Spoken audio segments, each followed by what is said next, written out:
What is going on, everybody? We are back again for another No Limits Rapid Fire, where we do rapid fire features, rapid fire fun, rapid fire content, rapid fire coaching.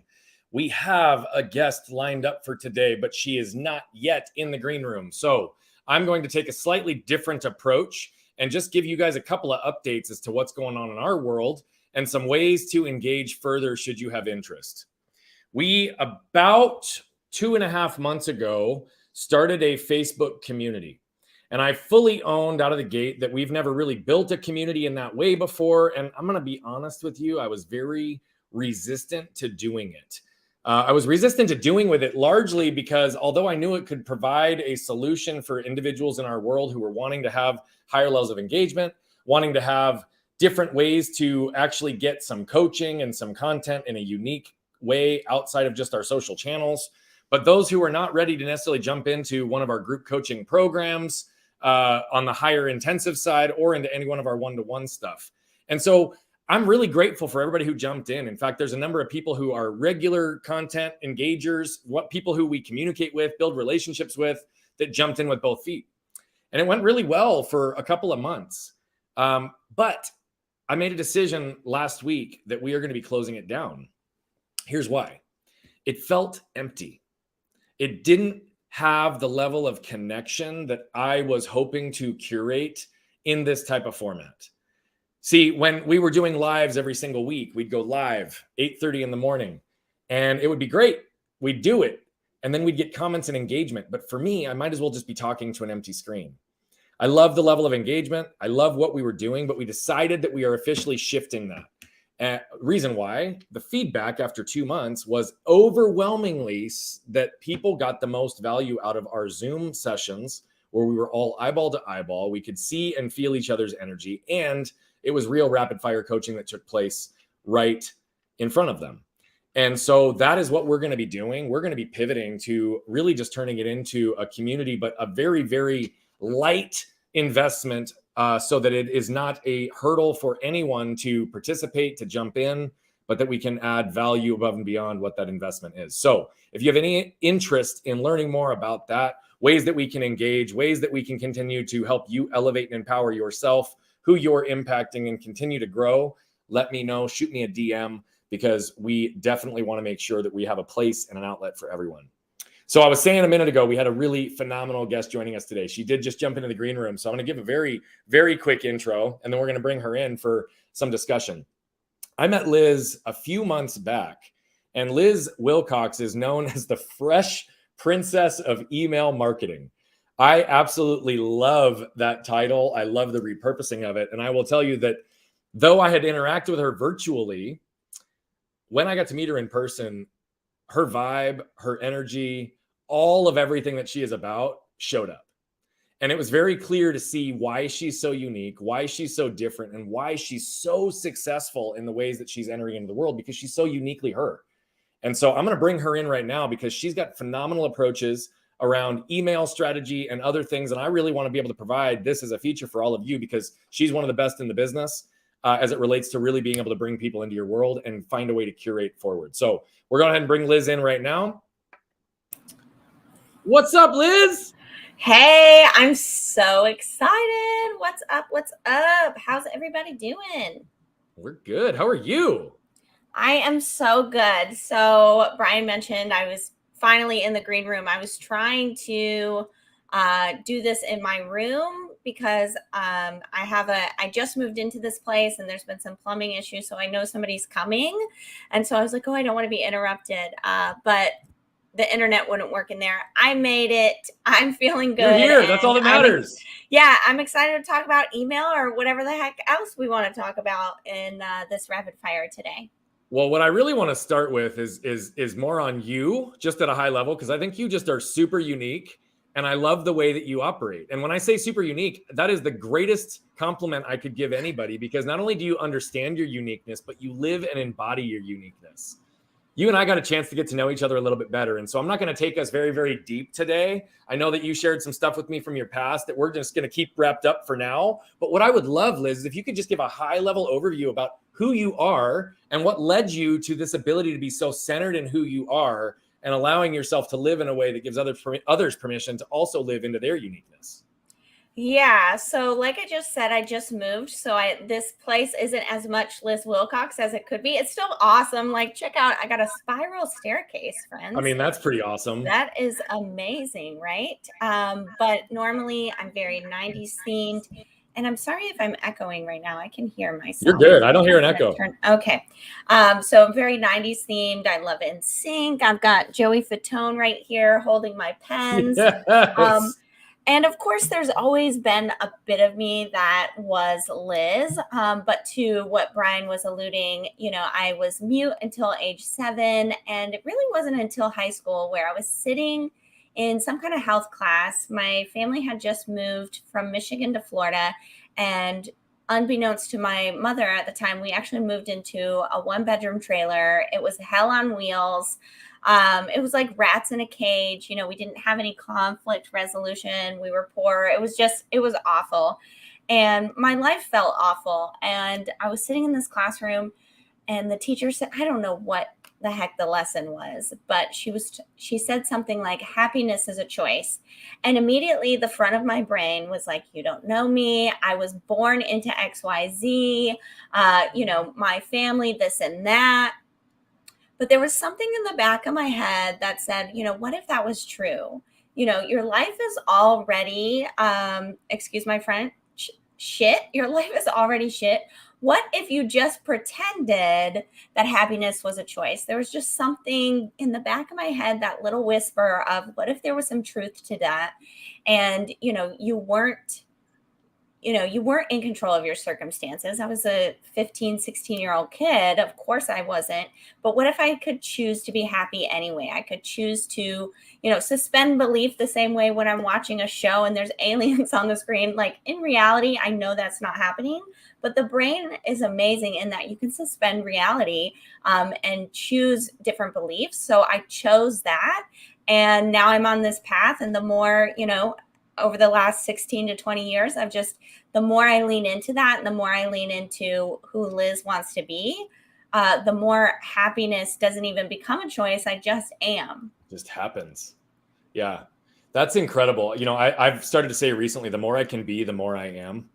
Right. And the reality of it is it's like we for so long are so conditioned to operate in certain ways. And that's why when I meet someone like you that is just so unapologetically you, and in such a way that just you've got a charisma and an energy about you and a perspective that is infectious. Right. And I just love that, because there are so many people that kind of live behind their own armor, their own guards. But what you really centered on is the power of choice. Right. And so this is one of the greatest lessons my dad ever taught me, was the power of choice. I love, though, that even what you talked about, you were mute until you were 7, right? And now you help people write emails to communicate and build relationships. Yeah. And now you can't get me to shut up about it either. Yes, I love it, because you're also a keynote speaker. You travel all over the country, and you're empowering people with your words, with your lessons, to really help people simplify, but also to package up their magic in such a unique way so that they truly can build the relationships and have the impact with the who's in their world they want to impact in a really authentic, genuine way. So can you talk a little bit about your transition into specifically your unique brilliance, one of many, by the way, in your email marketing expertise, and how you actually help people go about this? What led you on this path to get into this space, and why are you so passionate about it today? Yeah, thank you so much for asking. So, in short, I used to be an RV travel blogger. I wanted to travel the country with my family. And, I went to webinars, listened to podcasts for business, stuff like that. And everybody said, oh, you can make a living online and start an email list and this and that. So I said, oh, okay, well, if they can do it, I've changed, I used to be mute. Like, I'll figure this one out. Right. And so, I started a blog. I got really good at it, and I got really good at email. And so word got around on the internet streets, like, oh, this lady's seeing crazy results. I had like my first book, I made over $7,000. It got picked up by an international sponsor. My first digital course, I had like 100% conversion rate. So once people kind of got out about that, and once I started realizing those results were not typical, like they were the asterisk, right? Like results not typical. I was like, wait a second. just like, learning to use my voice, like I wanted to help other people with that. And Brian asked a really great question about why are you so passionate? Because I'm literally talking about electronic mail here, but I could talk about it all day. And that's because, like I alluded to earlier, I did grow up poor. There was no, both of my parents never went past like 8th grade. We were always minimum wage, paycheck to paycheck. We didn't have any, resolution strategies. We didn't know what we didn't know either. And when I realized I could pick this up and this, and start making money, I was like, holy crap, like y'all need to get in on this, like get over here. These rich folks have been lying to us. And so when I realized that, I was seeing the results, but nobody else was. That's when I knew I needed to sell that blog and go all in on email because and this is it sounds so corny, but like email truly like saved my life. It changed my life. It allowed me to have a damn spiral staircase, right? Like, and I want you in on that too. And that's why I'm so passionate. That's why I went all in on email. I love that. I also really appreciate some of the subtleties that you embedded in there. One, I have to call it, I've not heard anybody actually call it electronic mail in a while. And I really appreciate the fact that you took us like retro to 90s pop culture and actually called it electronic mail, like how it started. Right. That was incredible. The other side of it though, that again, you really embedded, and I know it was intentional, but I want to slow it down so that other people hear it. You had to learn how to use your voice, and now you're using your voice to help others find theirs. That's not exactly what you said, but that's essentially what you do. And so what's beautiful about that, I've shared this with you, that my purpose in life is to allow my truth to give others permission to live theirs. You're doing it in a very pragmatic way where you're actually giving people a pathway and understanding and shifting their perspective on how to view electronic mail in a way that their voice can shine. And so I just wanted to honor that piece because it's really beautiful that your life lessons, your life stories actually are empowering other people in a really profound way. So thank you. You've also done some really cool things in the space. I think there's a lot of people that talk about memberships, right? They talk about how they can grow memberships, how they can bring people into their community. And admittedly, I'm not a phenomenal community builder. I'm a great connector with people directly, but community is not necessarily something that I've done a great job with. And you've done it in a way that you've created this membership that's $9. That's also been producing, if I'm correct on this, you're producing like 5-figure monthly income off a $9 a month membership. Yes. Yes, I am. So help me understand the philosophy that helped you create this, which is so against what the marketplace tells us. And what have been the pinnacles of success for you to attract that kind of traction and engagement and sustainability in your membership? Yeah. So one of the things, so Brian kind of talked about it. I'm a very tactical person. I'm like, here's the steps, like just do it or don't, like this is what we've got going on. That's kind of how my brain operates. And so that is, that's the energy that I bring to my membership. It's a very tactical membership. It's something that you can literally use every single week. And when you do, you'll see the results, right? And so when I was first starting this email thing, I was also doing some copywriting. So of course, if you've ever tried to hire a copywriter, they're $1 bajillion. And so, I've hired them. Yeah. And they are $1 bajillion. Yeah. On one side of things, I was charging these high rates, et cetera, but I was building this list over here, teaching people what email marketing does. So by the time you can hire that, $1 bajillion rate, like you're not down here, like you've already had to go through the trenches. And again, I sat down one day to write my newsletter and I thought, how can I truly help these people? I'm building this email list. Like they're never going to be able to, or, not in recent times, they're not going to be able to afford this big old rate over here. So how can I help them right now? What is it that they really, really need? And I was like, they really need to just start writing emails.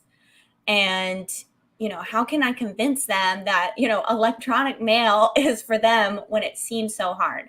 And so in my head, I thought, I'll just write it for them. I could create these templates and, like Mad Lib style, we all played that in elementary school, like they can take it and make it their own. And then I thought about, well, how am I going to price this? This is, to me, priceless. Like this is going to change your life. Like the value of it, if I think about the value, sending something out every week for you to just take and make your own, no one's ever going to be able to afford that because the value is just intense, right? Like it's just wild. So I thought, well, how can I, if instead of thinking about like charging it for value, number one, I want to charge in a price that delights me, that I'm excited to talk about. And number two, that I can get the most amount of people, those people that started their business like me with no education around it, no money. They were committed, but their bank account, their spouse, their whoever is like, man, you are crazy. I'm not putting $1 down on that. That sounds like a scam, right? And so I thought it's got to be under $10 because I've got to just convince these people to try this thing that they think is hard, that my tactical brain is going to be able to, like, I call it untangling the knot. So that's how I came up with it. And that's why, after a year and a half, almost 2,000 members, I keep it at $9 because I just want to let those people know that, can't necessarily afford anything else or feel sort of gate kept, right? Like, oh, I have to wait until I get to a certain level to join that program, to buy that copywriter, et cetera, et cetera. I'm like, no, let's get going right now and let's do it at a price that almost anyone can afford. And it's been so awesome thinking about the impact over how much, those 5-figure months or whatever, because now I'm in 19 different countries. I'm on almost every single continent with the templates. My goal for 2024 is to start translating them into a few different languages because people are right now manually translating them. And I'm just so excited about it. That's incredible. I really like your thought process, your philosophy. And that's one of the things I think that really connected you and I think we really genuinely recognize that we also want to make sure that there's not a price barrier for entry for people to enter into our worlds. Because I'm sure, and although you and I haven't talked about it, people can also spend a lot more money to engage you at a higher level than this $9 membership. It's not your only offer. It's not the only place that you exist, I would imagine. But what I'm curious about, am I wrong? Actually, that's pretty much the only thing I do nowadays. Well, then that's beautiful because you're building purchase and other products, but most of them are under $100. You can't actually hire me right now. I've retired. People can hire you for a keynote speaker, though, right? Yes. So they can engage you in different ways, but not to like write their copy for them. Yeah, you can hire me to talk, but not to write. Beautiful. So that I think that's what I was alluding towards. Okay. But yeah. You got this $9 membership. You have other ways to engage. What I'm curious about, because you said something a minute ago, and I think it's incredible. You talk about your tactical brain and how it's a really tactical membership. What I also want to understand about you is when I hear tactic, I often think transaction. Strategy and tactics are surface level, but that's not how I equate you. And that's not what I believe you do. I think you add depth to people and you also build relationships through email. So it's not just simply tactical. What I would be curious about is how do you balance that? Because I think that you have an incredible ability to communicate, build relationships, and connect. The transactional element in what you're guiding people through is the process that I think you lead with. But what you're doing is you're infusing all of you into that. And you're also, I think, a resource for these folks. So can you talk to me about that balance between tactics and depth of relationship? Because I think that is a incongruence in the way that the world views it, but I'm not convinced it's incongruent in the way you operate underneath it. Yeah. So any good copywriter will tell you, oh, sell them what they want and give them what they need. Right. So it's kind of like a byproduct. And especially, and I don't say this to toot my own horn. This is something that I actively work on. And I also have a master's degree in leadership. A lot of people don't actually know that. So what appears to be natural is actually, something that I've worked on, right? So I think, just being a good leader and being an example, one of my main definition of success is to be an example of what's possible. So that means I have to step up as a leader. Often I have to, yes, I know you need the tactics. Like I said earlier, like I'm just trying to get you to take that first step, right? That first step for my business is just write a newsletter every single week. Like, dang it, I'll just write it for you, right? And the byproduct is, oh, wow, now I get to see how she's building this membership, how she leads, how she gets publicity like this and that and the other, right? They come from one thing. I'm sure, especially as it grows, people are really seeing, different byproducts of creating this. And there is a certain element that I'm actively working on and working out of how much do I give in the membership, right? Mm-hmm. Where it's this newsletter template thing. And do I actively give out those other things? Like, do I build that into the membership? Like, oh, this is how I, this is how I've created the community. This is how I've done this, that. Or do I just simply allow it to be a byproduct and maybe create something later? That's something I'm still working on. Yeah. Yeah. I appreciate that answer and the transparency and the honesty that, just like all of us as entrepreneurs, we're figuring it out sometimes as we're building the plane. And so I appreciate that you've got intent, you've got structure, you have tactics. But again, what I believe about you is the way that you lead with people and how you create impact is having a ripple effect far beyond just what might seem like tactics. And so that's what I wanted to highlight, because I think there's more depth to you and the way that you lead than just the word tactic will translate to a lot of people. I'm really curious though.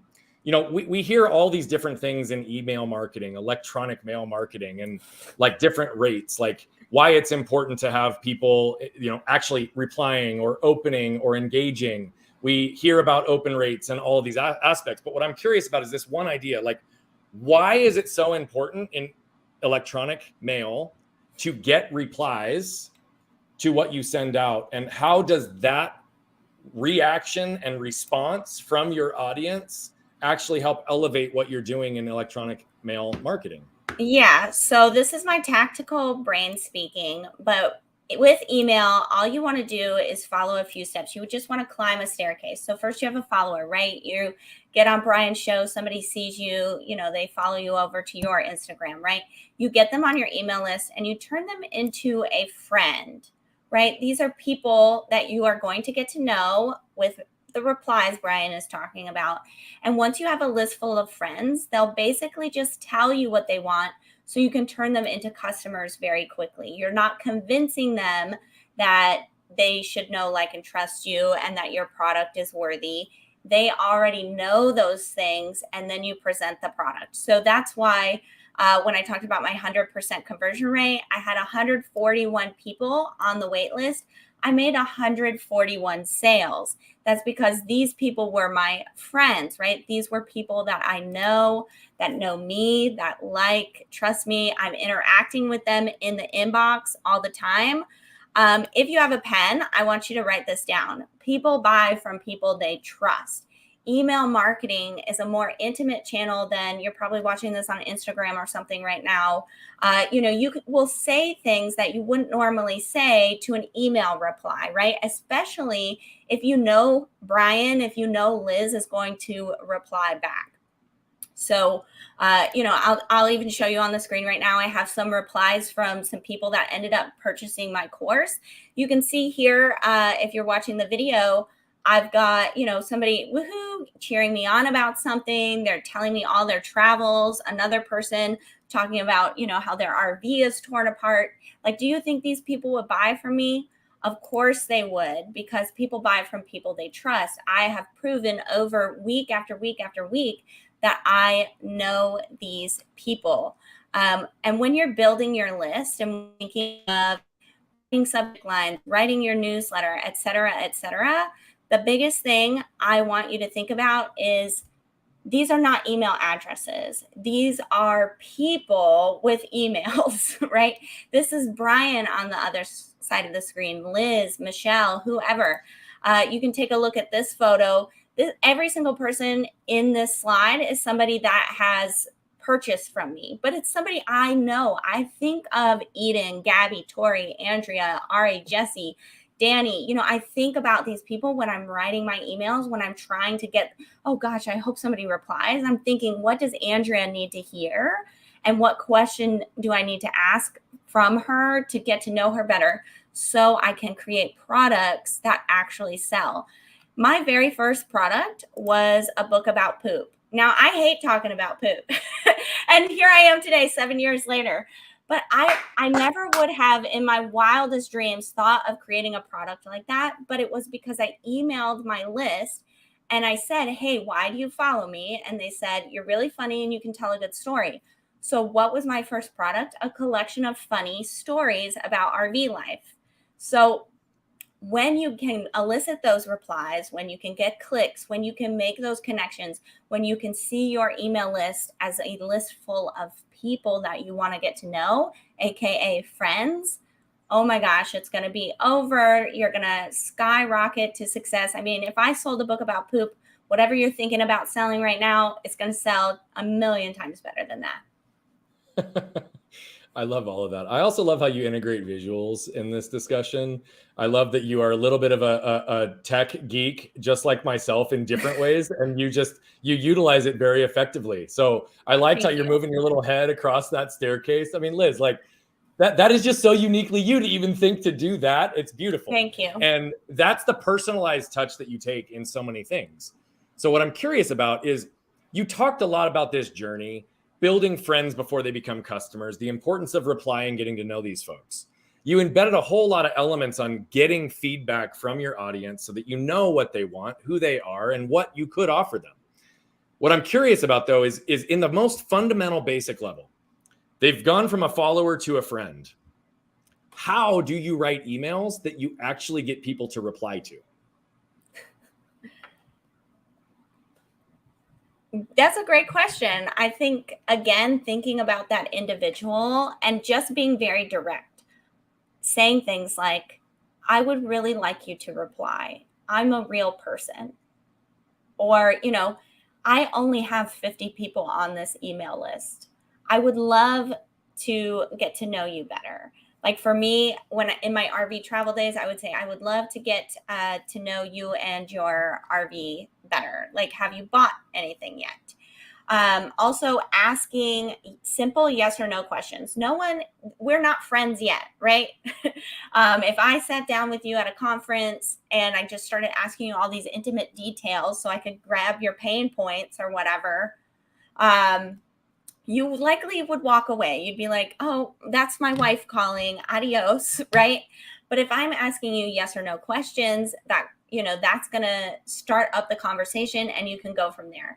So within your welcome sequence itself, the very first email you send out, send in a PS a yes or no question. It has to be a yes or no question. It cannot be a 1 to 5. This has to be something that they know immediately in the forefront of their mind that they can hit reply and let you know. Do this in your welcome sequence, and those people will reply when you ask those deeper questions later in your newsletters. Another way to get people to reply right away, I have an email that goes out. It's called Newsletter Expectations. The same way Brian set up the expectation when he hit go on this recording. The same way in every single one of my talks, I have an agenda, I have objectives. You have to set newsletter expectations. And so in that, you're sharing, I'm going to email you every Tuesday. I'm going to share free and paid products, blah, blah, blah. But then at the end, and it's kind of like signing a contract, you say, does this sound good to you? If so, welcome, you're the newest member of my tribe, whatever. And then say, hit reply with, I'm in, whatever you want to put, and just make it so that it's very easy for them to hit reply. For me, I'm very 90s theme. So I say, hit reply with too legit to quit. So I know you're in. I can't wait to get to know your business better. Something like that. Of course, that's very Liz Wilcox. That probably wouldn't make sense for your business, your brand. But you can make it branded, or you can make it very simple with type I'm in. So I know you'll be reading my emails from here on out. If they type too legit to quit, this is when I engage. Oh my gosh, Brian, I'm so excited for you to be on my list. Send me the link to your website. I can't wait to get to know you. Oh my gosh, when was the last time somebody actually asked you for your website? Those people are definitely emailing me back. Brian is going to be so excited to share his thing, even if it's brand new. He might even tell me, oh, it's not ready yet, but here it is. If you have any tips, let me know. Then I send a personalized email with a video because I'm the video queen, right? And I say, oh my gosh, here's what I love about it. Here's where here's where you can get nitty gritty. It's like 2 minutes. Oh my gosh, do you think that person is going to purchase from me? Absolutely. Right, Brian? I think they absolutely will, because you're looking for ways to build a relationship, add value, create impact. You're looking for what you can do for them, not what you want from them, but you're doing it in a way that's very engaging. What I also really appreciate about the simplicity of your reply approach is you're literally trying to get 1 or 2 word replies. You are removing as much friction from Correct. the process as possible. And what you're doing is you're literally embedding all of the elements that we know psychologically, emotionally, and hormone-wise start to happen when we engage and connect. You're doing it in such a small way, but it's not manipulative. It's not driving people down a path. It's coming from a pure place, which is also why your conversion is so high. Because to your point exactly, people buy from people they trust. The reality of it is you can go through this level of engagement, but how many times do we see out in the space people slide into your DMs and either the first or second message is them pitching you on something? They don't actually get any chance to get to know who you are. And then the same thing on email. How often do we get added to lists and we just get those things? I'll be perfectly honest. This is not an area that I have applied very, very well. We have a good list and we send out newsletters and we get engagement on our newsletters as it relates to what we're sending out. But using our email to create actionable processes to build relationships is not something that we've done very, very well. So I'm going to switch gears on you for a second because I love everything you're saying, but I had to ask this question. It's been like sitting here and it's been right on the tip of my tongue. Okay. Have you rewritten the theme song for Fresh Prince of Bel-Air to apply to the Fresh Princess of Email Marketing? And if not, then I think that that's something that we might need to do together, because I would love if we could create a theme song for you, for people to understand how you're going to flip their email marketing straight upside down and how you can show them how to become the Fresh Prince or French Princess of Bel-Air of their own communities in marketing. Yeah, I don't have it fully written, but I actually do have part of it. Oh, yes. But it says, in Hotmail and chat rooms, born and raised, on podcasts is where I now spend most of my days. And then it says, you just hit my media page or something like that. But I also came up with something yesterday. There's an Eminem song. I'm a huge hip hop fan. And I thought of how I could remix it. And he says, so I would say, not hot, because it's like talking about, like, I'm thinking of creating a reel and it's something like, oh, people think when they see me on the screen, they must think I'm like crazy or something. And so I was thinking, not high, but I'm your highness. And secretly, you're on my list. Yeah. Something like that. I love it. I'm a writer at heart, folks. What is your absolute favorite 90s movie? Oh, that's a really good one. Probably Men in Black. And I just watched all 3 of them last weekend with my daughter for the first time. And she was reluctant to watch them. She was like, ugh, Will Smith again. I'm a huge Will Smith fan. And I was like, I promise you are going to love them. And she was like on the edge of her seat. And I was like, dang, these are really good. So, I mean, Men in Black, it's a classic. It's so 90s. Tommy Lee Jones. Rip Torn, Will Smith, Aliens, Suits. Do you know the difference between you and me, Liz? You make this look good. Yeah. Well played. Yeah. Okay. Awesome. Thank you for asking that question. That's so fun. No, I love it. So I'm really curious. So why 90s over every other decade? Yeah, this is a great question. I'll give you a short answer. I feel like this was supposed to be rapid fire, but we're just riffing now. We're just riffing. It's going well, my friend.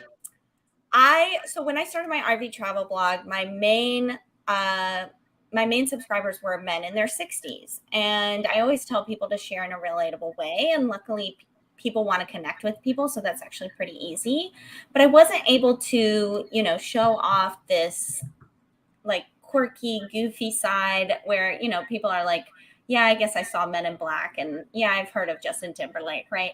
And so when I started LizWilcox.com, I knew I wanted to just really fully embrace Liz Wilcox and do things her way, where I could, wear this hat and, show off Joey. I already showed him off and, whatever, right? Just be Liz. And so part of that is, I'm a 90s kid and I just love that. And also part of it is I want to connect with people. And one of the easiest ways to connect is nostalgia. So, having me like talk about NSYNC, the next time you hear NSYNC on the radio, you're going to think of Liz Wilcox. You're suddenly thinking about, oh gosh, I haven't sent out my newsletter this week. And suddenly, very tactically, I have gotten you to do something that, feels hard and you are actually having fun with it. So in my life, in my brand, I don't do anything that's not easy and fun. So keeping it very 90s themed, colorful, silly, nostalgic, actually helps me build my brand in a way that feels easy, fun, nostalgic. And it actually makes my potential customer, you, the viewer, suddenly you're thinking about the first time you saw Men in Black, whether or not you are Team NSYNC or Backstreet Boys, your favorite Nickelodeon's cartoon, right? Suddenly you're transported back there because you or children, depending on your age. And suddenly, you feel really connected to me really quickly. And I feel connected to you as well. I appreciate that you brought it all back to connection because that's where it even started. I think that your ability to connect with people, given who you are and how authentic you are, is incredible. I am curious because I know that you have used what you do professionally to extremely broaden your network. So how can people use email to actually broaden their network further using this concept of connection through electronic mail? Yeah, just be genuine, just be yourself, be direct even. I want to get a reply. I'm hoping to make 20 sales. I'm looking for people like X. Do you know any? Just being direct, upfront, and honest, instead of like, oh, I'm going to write 10 emails and try to convince you to buy this thing or try to convince you to connect me with so-and-so, right? Just being genuine and also being upfront when you actually want the thing, saying, I want 20 sales this week. That's going to, 20 sales. Okay. This person is actually, number one, going to be making sales this week. Number two, maybe I'm one of those 20. I'm going to go check that out. Or maybe I know someone she needs to connect with. I know in my PS, if you email me and I email back, it says something like, PS, I'm looking to be on more podcasts. Do you know anybody? Click over to my media page to, check out a sample, because you shouldn't introduce me if you've never heard me speak, right? So just being genuine and being upfront, I think is like a 1-2 punch of, actually making it happen for yourself. So we talked stats a little bit ago and replies and the importance of it. What I'm curious about is what is not yours yet. I'm going to ask you in a second, but what is like industry suggested open rates for email lists in general? I think industry standard, and I don't pay too much attention to this stuff, so I could be way off, but I think probably about 20%. Yeah, I would tell you that that's a number that I've heard many times, somewhere between 15 to 25%. So 20% is like right in there. I'm curious, what is your open rate? My average open rate on my dashboard right now, I believe, is 63 to 65%, somewhere in there. That's incredible. And you have got 2,000 people in your membership. How many people are on your email list? Right now, just under 6,000. And you get 63, 64% open rates. That is incredible, my friend. Thank you. Everybody who's watching, Liz knows what she's doing. She practices what she preaches.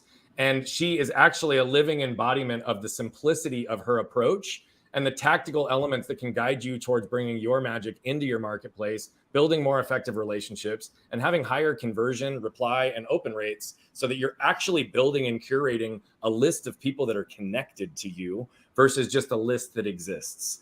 And so, Liz, I am so grateful you joined us. Where can people find you? How can they become a part of your membership? Because at $9 a month, it's a steal for anybody who wants to up their game here. And what's the best way for them to navigate your world? Yeah, so obviously I'm an email marketer. I would love for you to get on my list. Let's have some conversations. You can go to lizwilcox.com. In the top right hand corner, you're going to see a hot pink button, the same color as this frame. You can't miss it. It says free email swipes. And I'm going to show you inside of those email swipes exactly how to get that welcome sequence written the way I talked about. You're also going to get 3 newsletter examples, one to show you how to get people to click, one to show you how to get people to reply, and one to show you how to get people to buy right in your newsletters. And if that's not enough, you're also going to get 52 subject lines, all for free. Writing from scratch sucks. Don't do it. Go to lizwilcox.com, hit that hot pink button. You can't miss it. Liz, I think I'm going to be going and jumping and hitting that hot pink button. I think that's great. It's extreme value, and you're doing it all in a place that you're also fully transparent and disclosing up front what they're going to get, and that it's also in exchange for an email to begin with. I love that. There's no games, there's no trickery, just honesty, just authenticity, just connection, and the simplicity of everything you do. I just love it. Thank you so much for joining us today, Liz. I encourage everybody who's watching to reach out to Liz. She's not only a practicer of what she preaches, but just a great human being.